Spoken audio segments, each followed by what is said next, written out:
How's it going, guys? Welcome to the Weeb Lounge. I am Nick, and in this character spotlight, we have the 6th incarnation of Kokkoro. That's right, this is the 6th version of her that we got.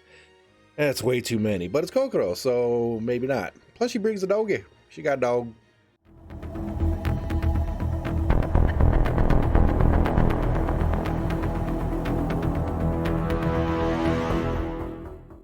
Now, of course, with this being Kokkoro, you know, the arguably cutest character in this entire game and franchise and side games and everything that they've ever done. We had to max rank, max everything, level break, all that good stuff, and 5-star. Yep, even got some EX equipment on her. Yep, I did all the things. I ran out of one of them, though. See which one? Oh, I got all that. I ran out of this necklace. Couldn't do it. Oh, well. Okay, 6th incarnation of Kokkoro, and it's actually a type of character that we were kind of missing in the past or whatever. Let's go ahead and get into the skills. You'll find out why. Skill number 1 with my dog. With their dog. Increases the physical attack power and physical crit damage of all allies in her immediate vicinity. The higher her physical attack power, the better the buffs. Okay, pretty simple buff and everything, but you're going to find out that, you know, this is obviously a support character.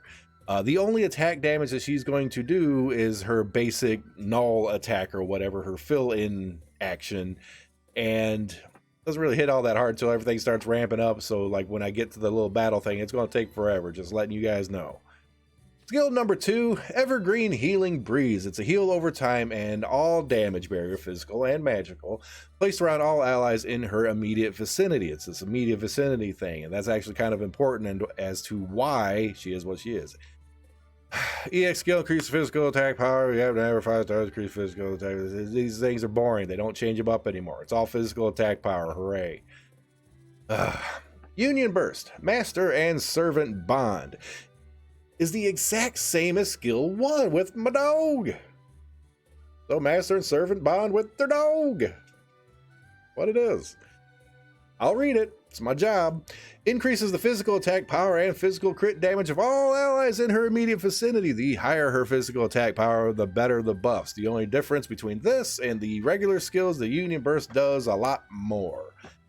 But also, if you think about it, if she charges and does her Union Burst quite a lot or whatever, that stacks with skill 1 and they constantly bounce back and forth, and that could lead to a ridiculous amount of attack power over time. Or into combat. And this is going to take a while, but do watch and you'll notice her attack power ramping up in terms of damage numbers. So that's one way to kind of gauge it. Throw her in here and just wait a long time. If it does the same as the last couple of times I've tried this, because I had tested a few times, she will win this with like 10 seconds left because she just takes so long. And she likes to dance with the dog a lot. Bring out the dog, feed the dog, grow plants around the dog, look at the dog, and then eventually throw the dog into the sky. He throws the dog into the sky. Anyways. Okay. As you shall see. Doesn't really throw it. They kind of float up. It's cute but silly. You'd think the dog would start panicking after a while. Anyways. The range of her buffs. Okay, this is kind of important.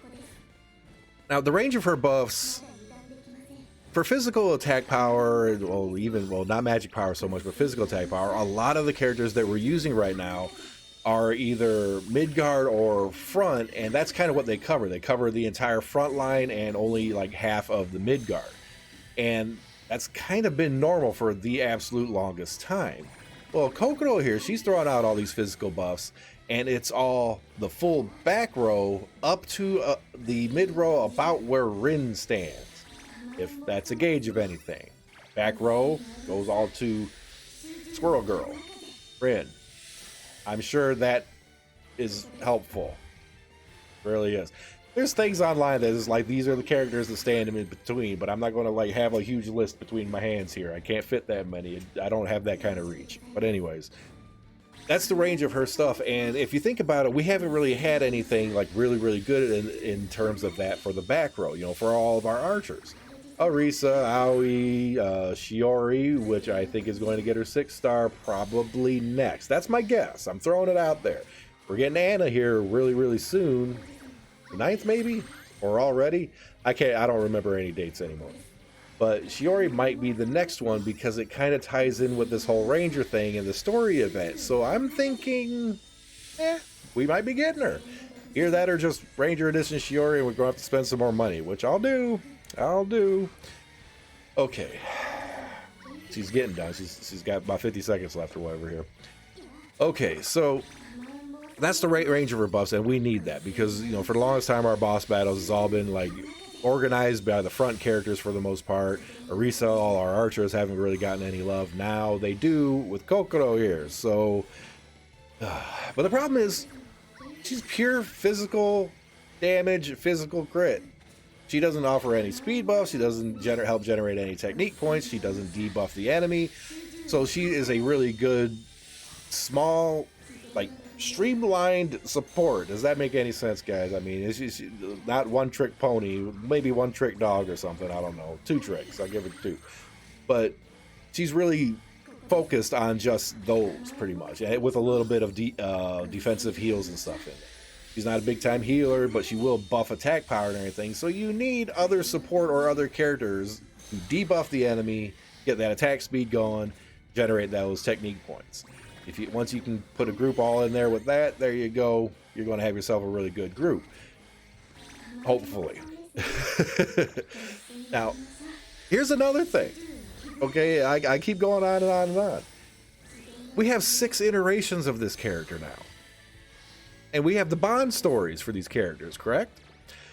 Now, for the most part, with the exception of some people who really try to niche down every little thing, with Christmas Chica probably being the absolute pinnacle of this example, you need to do all the bonds. Now, you don't necessarily, for single or even for characters who are just singles or maybe 2 iterations or something like that, the bond really doesn't matter all that much. Yeah, the bonuses are nice. Do you need them? No, you don't. You can get away with not bonding them up or doing whatever you got to do. In this case, because her buffs scale according to her attack power, if you have all 6 iterations of this character, it's a really good idea to max bond all of them, because just about every single one of her bond stories increases physical attack power. And over the 6 different characters, it's significant enough for her buff to do more and be noticeable. Okay? Start bonding her up. I mean, if you get a Kokkoro and you're not max bonding her like immediately or whatever, you're probably playing the game wrong anyways. Like, share, subscribe, do it 6 times, once for each Kokkoro or whatever there is. Make new accounts if you have to. I'm fine with that.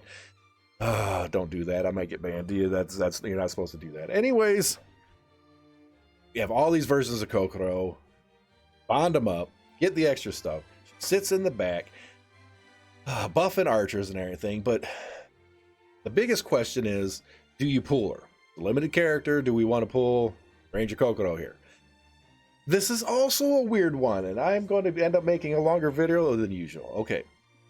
Right now, considering the meta or whatever you want to call it, or the characters we got sitting in the back, she's not going to be super terribly helpful. It's a good character, yes. Will she help those ranged characters and such, and some of the mid-guard? Absolutely. But is it going to be enough to really change things in clan battles right now? I'm thinking probably not. Or if she does, it'll be a case-by-case scenario that is really limited. But with that said, I would probably advise you guys to be like, you don't have to pull her. You don't have to spend your money. But let's look forward on this one. Okay, let's say 1 year out and she gets her unique equipment. Okay, that's usually about when that happens, right? And there's a rerun banner. By then, I'm guessing we're almost guaranteed going to have 6-star Shiori. We're probably going to have some other ranged characters. She's going to be sitting here with unique equipment that's going to make all these buffs or whatever even better, or something along those lines. This is actually going to be a core character if that comes to pass. So we get 6-star Shiori, we got a 6-star Arisa back here, we're doing all this ranged physical damage now. All of a sudden, this character becomes a necessity for such a group. So is this a character you should pull? Here's the gist of that. If you think my predictions are accurate, yes, this is a character you need to get, you need to pull. If you have a different opinion on that, this character is still good, but might not be used that much in the future.